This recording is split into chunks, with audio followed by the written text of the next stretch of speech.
Semakin lama sentuhan itu semakin jelas dan aku merasa yang menyentuh adalah tangan dengan kuku yang sangat panjang.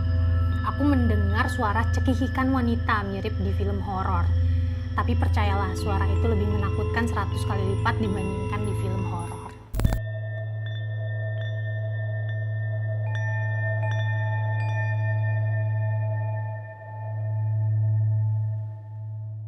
Ini beneran, rumah samping kuburan bikin jadi sering diganggu setan.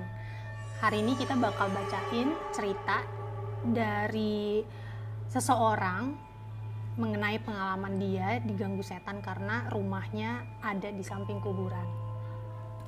Oke, ini kita langsung mulai aja. Jadi kejadian horor ini adalah pertama kali yang aku rasain ketika baru pindah rumah yang posisinya ada di samping kuburan. Jadi waktu aku kelas 5 SD, aku harus pindah ke daerah kelahiranku dan tinggal di rumah yang kebetulan rumah baruku berada di samping kuburan. Rumahnya cukup besar dan ada sekitar 5 kamar dengan 3 ruang yang terpisah. Kebetulan kamar aku ada di kamar paling belakang dan dekat dengan musola rumahku. Tapi kalau aku buka jendela kamarku, pemandangan yang pertama kali aku lihat adalah pepohonan besar dan kuburan. Sejak pindah ke rumah ini, kejadian horor mulai menimpaku. Bahkan sampai sekarang, aku jadi bisa lihat dan merasakan mereka. Maksudnya udah ngerasain Adanya arwah, kehadiran hantu tersebut, gitu. Jadi, kejadian horor pertama di rumahku sekaligus menjadi pengalaman pertama dalam melihat hantu. Jadi dia baru bisa melihat hantu ketika baru pindah ke rumah ini gitu. Jadi ini adalah hari pertama dia tinggal di rumah tersebut. Aku tidur di kamarku sendiri dan aku mematikan lampu kamarku karena aku terbiasa melakukannya. Tiba-tiba ketika aku tidur, aku merasa ada yang menyentuh kakiku. Jadi tegang. Tapi aku masih berpikir positif, mungkin itu tikus. Lebih takut lagi sih pasti. Rada kotor ya rumahnya. Lebih kotor sih. Lebih takut sama tikus sih daripada sama hantu kayak terus. Semakin lama sentuhan itu semakin jelas dan aku merasa yang menyentuh adalah tangan dengan kuku yang sangat panjang. Aku bingung dan takut banget. Apa yang harus aku lakukan? Tapi aku mencoba tetap pura-pura tertidur dan memejamkan mata. Puncak kejadian gangguan ini, aku mendengar suara cekikikan wanita mirip di film horor. Tapi percayalah, suara itu lebih menakutkan 100 kali lipat dibandingkan di film horor. Kakiku terasa dielus-elus dengan kuku panjang. Geli. Karena aku penasaran apa yang terjadi sebenarnya dan sudah gak kuat dengan bau anyir yang menyebar di hidungku, aku membuka mataku. Tahukah kalian apa yang kulihat? Tunggu makanya. Aku melihat wanita mukanya hancur dan berlumuran darah ada di atas mukaku. Saking syoknya aku sampai tidak bisa berkata apa-apa karena jujur ini pengalaman pertama aku melihat hantu. Aku menunjukkan ekspresi datar di depan Mbak Kunti. Oh ada udah akrab ya? Agak sopan ya manggilnya pakai Mbak. Pakai Mbak. Terus dia nganjerit? Enggak, ekspresi datar. Terus dia bilang, Mbak Kunti bingung kali ya, kok anak ini diem aja, nggak ada ekspresi takut. Makanya dia pindah posisi, berada di ujung tempat tidurku. Dan aku memejamkan mataku. Walaupun sebenarnya aku ingin pergi dan teriak, tapi aku sangat takut jadi aku putuskan aku diam saja. Sejak kejadian ini, aku tidak pernah matikan lampu di kamarku. Ini udah keesokan harinya, aku cerita ke ibuku. Tapi ibuku bilang mungkin kamu ketindihan atau berhalusinasi. Tapi aku percaya itu semua nyata. Anak kelas 5 SD menceritakan hal melihat hantu mungkin dianggapnya berbohong. Dan aku berpikir positif mungkin saja benar aku berhalusinasi. Apa gangguan di rumahku hanya terjadi pada malam itu? Tentu saja tidak. Setiap malam Mbak Kunti selalu berkunjung di kamarku dengan muka, bau, dan suara yang sama. Hanya saja terkadang dia menangis. Terkadang juga tertawa. Udah serem banget Bipolar. ya. Terus dia kenapa nggak pindah kamar sih? Iya makanya loh. Kan tadi 5 kamarnya. Terus Tempatnya lagi. iya dipakai siapa? Adanya. Oh adiknya. Iya. Awalnya aku masih mencoba menahan semuanya dan mencoba betah tinggal di rumah baruku. Tetapi semua gangguan itu semakin menggangguku. aku selalu diikuti sama Mbak Kunti dan aku tidak hanya melihat sosok ini saja, tetapi berbagai sosok wanita lain dapat kulihat. Oh banyak jadinya Mbak Kuntinya. Oh, berarti. Itu semua datang ke rumahnya. Iya, menunjukin mukanya ke dia jadinya. Bukan puncaknya dari kejadian di rumahku ini, waktu aku mandi, tiba-tiba datanglah Mbak Kunti bermuka hancur dan Mbak Kunti cantik. Aku sangat ketakutan dan meminta kedua orang tuaku kalau aku ingin tinggal bersama tanteku saja. Kebetulan tanteku rumahnya tidak jauh dari rumahku dan dia tinggal sendiri. Orang tuaku akhirnya memutuskan membawaku ke Pak Kiai. Kata Pak Kiainya, si Mbak Kunti suka sama aku karena sebelumnya di rumah yang aku huni itu nggak pernah ada anak perempuan. Dia hanya menginginkan bermain bersamaku. Dan si Pak Kiai hanya bilang, sabar ya anak cantik, mungkin kedepannya kamu bakal sering melihat mereka. Jangan takut, kamu pasti kuat dan jangan pernah lupa sholat. Aku ingat banget kata-kata Pak Kiai itu, karena aku sudah merasa terganggu dengan semua ini. Aku memutuskan untuk tinggal bersama tanteku, walaupun di rumah tanteku aku bisa melihat sosok yang lain, tetapi tidak ada sosok yang semenyeramkan di rumahku itu. Jadi akhirnya karena ini dia terbuka inderanya jadi bisa Betul, ngeliatin. jadi sensitif. Jadi ketika dia pindah ke rumah Tantenya pun dia tantenya tetap pun bisa ngeliat yang ada di rumah tantenya. Iya, gitu. Terus akhirnya dia kemana tuh? Udah pindah ke rumah tantenya? Pindah ke rumah tantenya. Lalu kejadian horor lainnya yang aku alami di rumahku, ini baru saja aku alami beberapa bulan yang lalu ketika aku pulang kampung dan tentunya aku harus tidur di kamarku. Oh ini berarti dia udah balik lagi ke rumah yang lama. Tapi aku tidak tidur sendiri, aku ditemani ibu dan adikku. Malam itu, tepatnya hari Rabu malam, aku sedang asyik berbincang dengan ibu dan adikku. Tiba-tiba adikku keluar kamar dan meninggalkan kamar dengan posisi pintu terbuka. Waktu aku lagi asyik mengobrol dengan ibuku, tiba-tiba kakiku ada yang memijat. Aku mengira ini adikku lagi bercanda mau nakut-nakutin aku gitu. Ternyata ibuku bertanya, adikmu kemana? Sambil mengisyaratkan kalau dia ada di kolong tempat tidurku karena dia merasa adiknya nih yang pegang-pegang kakinya di bawah. Jadi pas ibunya tanya dia bilang ada di bawah sebenarnya tapi pakai mata ya.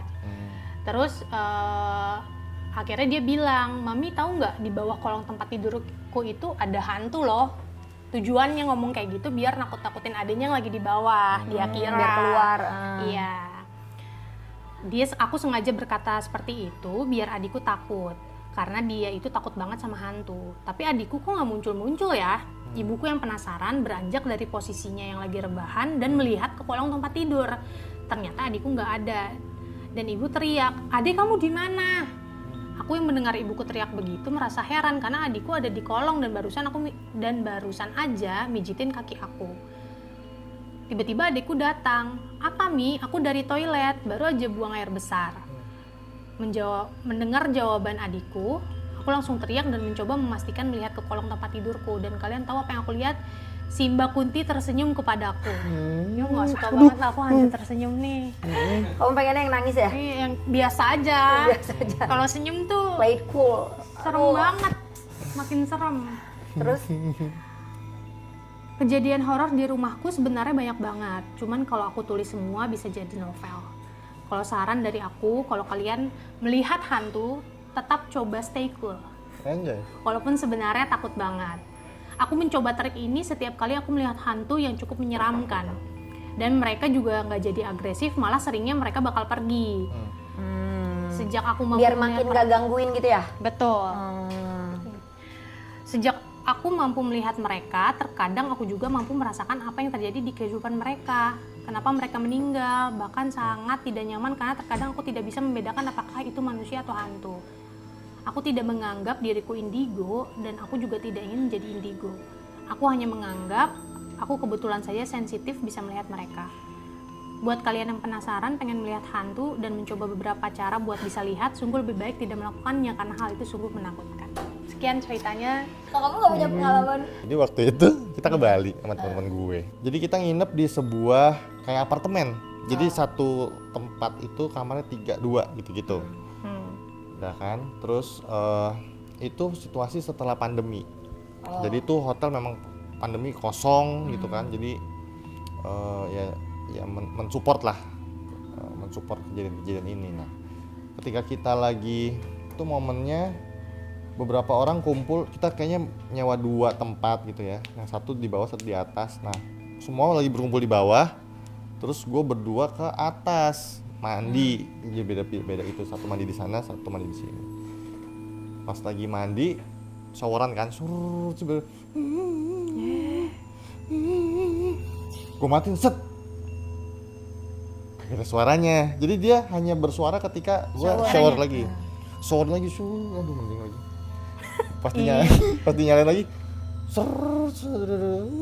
mati buru-buru kan, jadi kayak main tempo ya. Tadi dia lama nih, gue dengerin, anjing iya sih ini suara nangis sih, matiin. Kagak ada lagi kan, kira gue balik badan gitu mandinya. Kan biasanya ini shower nih.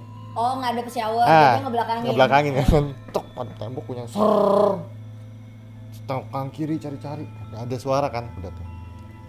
Terus masuk, balik badan lagi, set, udah hilang suaranya. Kayak mungkin gara-gara gue balik badan ya, terus udah hilang. Udah pergi nih gitu kan, cuman mau kenalan doang kayaknya. Udah set, keluar kamar mandi, masuk kamar. Biasanya tuh ritual gue adalah ngeringin rambut biar cepat kering lah, karena malam-malam kan.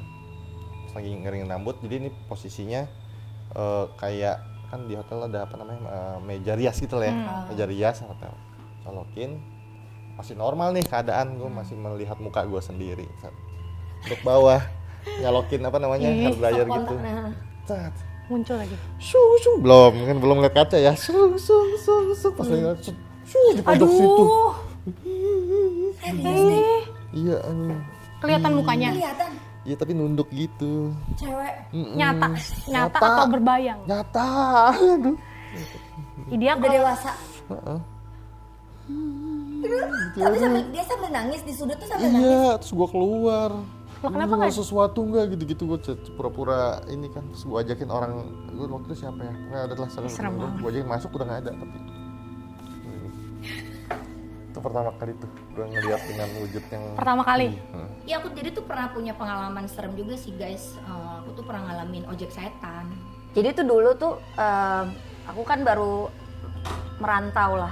Nah jadi kan aku baru pindah ke Jakarta tuh, terus waktu itu mau pulang kerja. Nah kantor pertamaku ini posisinya itu di Manggarai situ lah ya.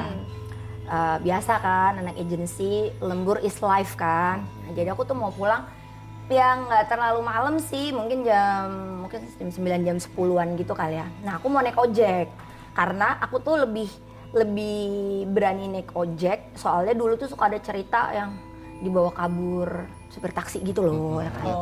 Nah jadi aku tuh pikir ya udah kalau naik ojek gue kalau ada apa-apa tinggal loncat lah nih kan. Ya udah kan zaman dulu belum ada ojek online ya, jadi kan adanya opang tuh, ojek pangkalan kan. Manggil lah nih bang gitu ojek gitu. Terus nah aku nawar sih memang, bang kesini mau nggak 30.000. Jadi aku tuh rumah tanteku tuh di daerah Durensawit, kantorku di Manggarai kan. 30.000 mau nggak bang gitu. Terus abangnya ya udah mau gitu kan ya. Nah terus pas naik ojek itu kadang-kadang tuh biar nggak mati gaya gitu, kadang suka ngantuk, jadi aku suka ngajakin abangnya ngobrol. Nah terus kan aku nanya-nanya lah, tadi rame nggak bang gitu apa, terus abangnya diam aja, nggak sama sekali nggak ngejawab kan. Misalnya rumahnya di mana bang, tinggal di mana, emang mangkal di situ nggak, dekat kantor gitu-gitu, diem aja gitu. Nah biasanya kalau udah malam, kalau dari Manggarai itu kan suka ada jalan motong kuburan Kasablanka itu kan, ya kan. Tapi kalau udah malam biasanya ojek tuh nggak lewat situ gitu. Nah ini si abang ini belok kan ke kuburan. Terus aku udah tegang dong. Terus aku bilang, bang kenapa lewat sini? Kita lewat jalan raya aja gitu. Tapi dia diam aja gitu, nggak jawab kan. Terus aku, gua mau loncat juga nggak berani dong di kuburan gitu kan. Terus kita lewat jalan ini aja bang, dia masih diem aja tuh si abang yang nggak ngerespon sama sekali. Nah tapi alhamdulillah ujungnya itu memang beneran keluar di jalan raya kan. Nah itu terus habis itu pas sudah sampai rumah kan tadi aku nawar tuh kan 30.000, so aku kasih kan 50.000, so abangnya kabur. So aku jeritin lah, ojek setan.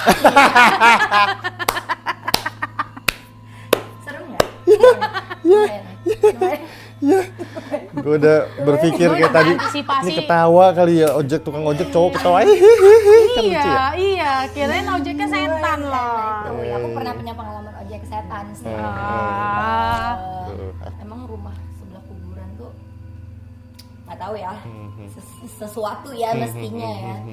Jadi aku bingung juga sih orang tuanya kenapa beli rumah di sebelah kuburan. Murah mungkin. Gratis kan? Tapi ya, rumah bokapku tuh Punya rumah. sebenarnya kuburan. Awalnya jadi itu emang tanah orang Betawi kaya. Kayak mungkin dia yaudahlah ya, awalnya kayak cuma diwakafkan kecil. Jadi waktu komplek bokap itu beli ya tanah kosong. Selama-lama kayak minta izin atau apa keluarga dikubur di sini. Tapi karena memang tanahnya gede, akhirnya adalah 100-200 lapak lah di situ, 100 orang, 200 orang adalah. Tapi nggak pernah ada kenapa-kenapa Dik? Nah, kayaknya mungkin udah kenalan kali ya, karena warlock gitu kali ya. Jadi nggak pernah ada kejadian, aku nggak pernah mengalami. Tapi ada cerita orang-orang yang setiap ada kuburan baru tuh, mereka kayak menjaga diri di rumahnya kayak mungkin ngaji atau apa gitu-gitu, supaya kayak kan wangi, kan keciumnya wangi tuh, yang beneran radius dekat-dekat banget gitu ya, mereka baca doa atau apa. Tapi aku nggak pernah ngalamin. Alhamdulillah dong. Berarti Alhamdulillah. moral of the story-nya adalah rumah di dekat kuburan meningkatkan ibadahnya nggak sih? Ah. Tadi kan dia disuruh kiai Sholat. Bener, iya semua kan? mostly gitu.